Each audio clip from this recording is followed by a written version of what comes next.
There is some controversy brewing about the YMCA project in Bemidji that will soon start construction with the demolition of 3 abandoned buildings in the rail corridor district.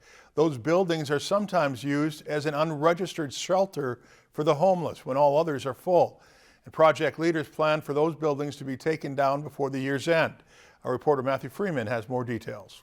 Greater Bemidji has plans to demolish 3 abandoned buildings in the rail corridor district for a new YMCA facility and other businesses. While some view the buildings as a safety hazard, others refer to this building in particular as the mansion, and it is often a place of residence for the homeless population in the area. The building ended up becoming housing, temporary shelters, unrestricted, no barrier shelter. While Schaefer can see the dangers surrounding the buildings themselves, like other officials in the area have claimed. There's no sanitation, there's no toilets, there's no running water. It's a place where people can be victimized. It's a place where people can overdose. It's a space that is unsightly and it is dangerous. Schaefer believes tearing down those buildings just creates extra barriers for the homeless in the area. Folks can't camp out in the city. We don't have ordinances that support people being able to camp within city limits. And so then you limit yourselves to, if I can't camp, where am I going to go? And for some, the mansion was their only form of shelter during the June 21st windstorm, where 120-mile-an-hour wind speeds blew through the streets of Bemidji.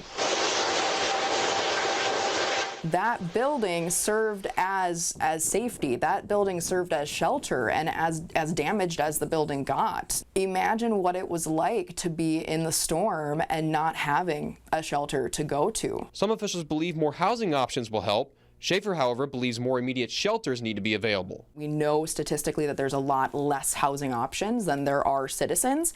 At the same time, if we're having people sleeping on the streets, at our municipal buildings, at abandoned buildings, that immediately tells us we need to have shelter space. Schaefer knows the solution will require a lot of time, money, and resources, but believes a collaborative effort from city, county, and other officials can make it happen. We know that there are options to be able to do rezoning. We know there are options to be able to reallocate different funding options. And I know right now we're in a lot of budget deficits, and money is something that a lot of us don't have. We do, however, have spaces that can be repurposed. We have spaces that are, forfeited. If we look at like tax deferred land, and if we look at spaces that are maybe in ownership of city and county folks, using those spaces and turning into something different. Reporting in Bemidji, I'm Matthew Freeman, Lakeland News.